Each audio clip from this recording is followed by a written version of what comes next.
Ladies and gentlemen, good evening.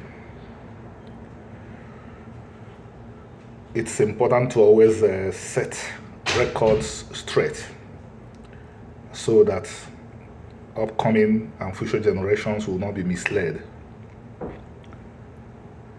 I'm not saying the following in order to beat my chest in pride, because I give all the honor to God, Chukwu, Lord Chukwu, who saw me fit to do the job I did.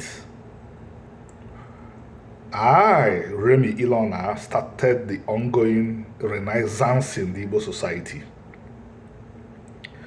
When I began to call on the Igbo people to respect Omenana, the Igbo people had become afraid to the extent that everybody was afraid of being linked or associated publicly with even the term Omenana. Everybody had become afraid. When I say everybody apart from myself had become afraid that if they were linked to the phrase Omenana, they would be extremely unpopular in the Igbo society. I know the best of the Igbos who renounced Christianity, but they were scared of associating, or they did not want to be associated with the term Omenana. So they joined Godianism. I repeat what I said. The best of the Igbos, they had left the colonial religion, but because they knew the implications of, they knew how an ignorant society would look at them if they said they were adherents of Omenana. So what did they do? They joined Godianism, which is in structure and everything else is very similar to Christianity, so that they will not be viewed as outright pagans. But God pushed me forward, and I cared when nobody cared. I began to talk. The next person that joined me was Igbo archaeologist and anthropologist who still lives in Australia. The third person studied microbiology. He's from Owerri. Then the trickle became a floodgate. That's what it is. That is the history today.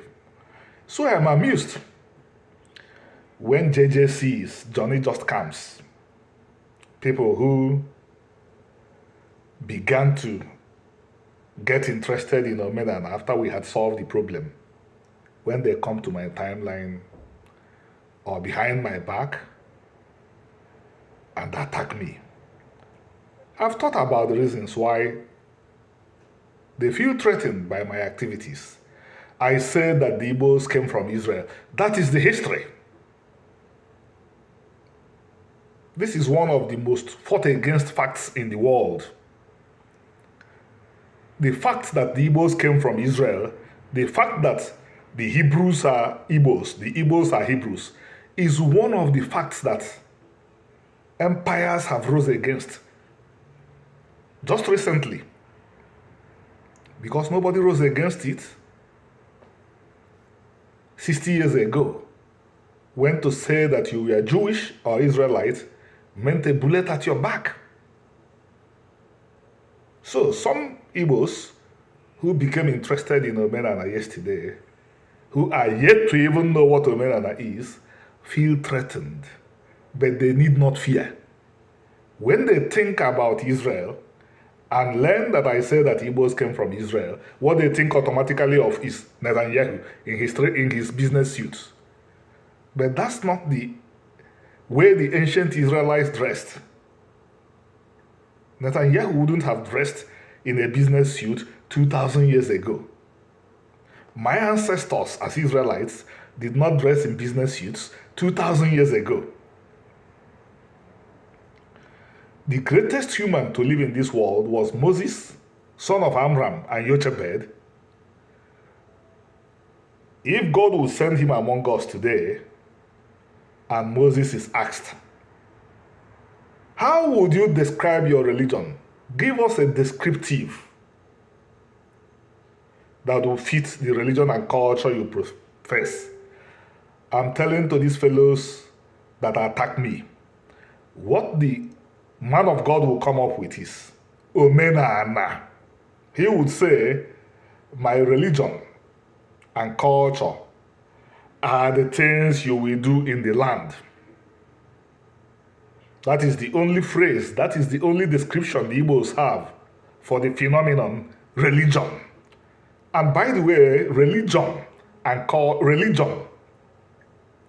or rather, Omenana is not a generic term for religion, because I've seen Igbos that say Omenana Yoruba.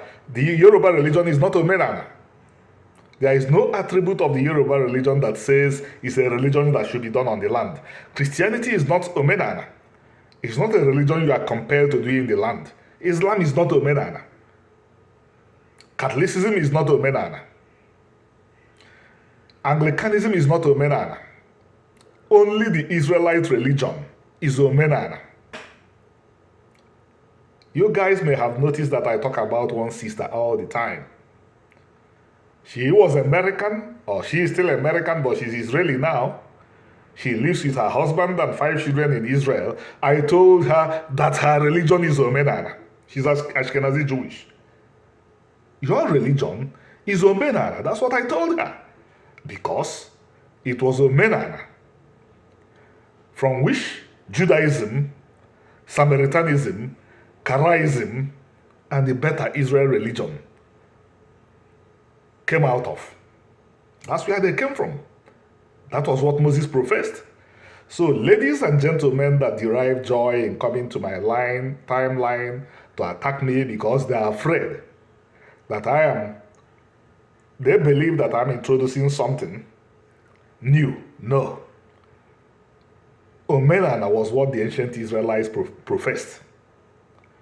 And if you can open your eyes and think, and open your ears and hear and listen, Agu, Ofo, all these things are things you would find in the Bible. You look at Omenana and think, oh, it's so, I don't know what you think about it. Everything you think you know about or you can find in Omenana, it's in the Hebrew Bible. Ofo is simply the facsimile of the stick that Aaron used. If you don't want to come to me to explanations, approach Professor of Medicine, Ogueri Francis Duru. He's one of the best educated Igbos. He's a full adherent of Omenana. Are you saying that a doctor, a professor of medicine, cannot analyze information?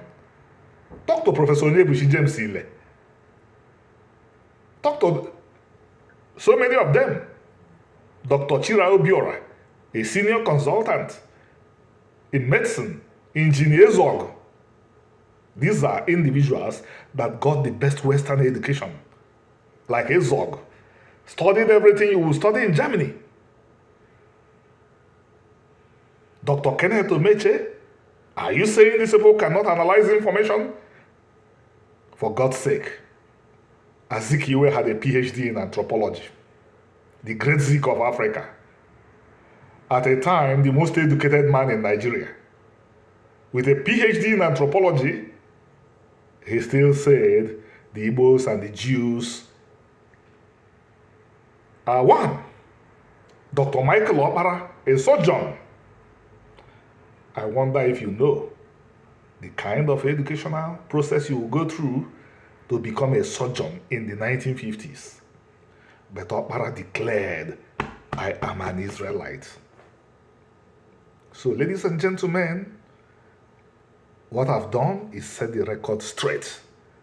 The Renaissance around Omenana was begun by myself.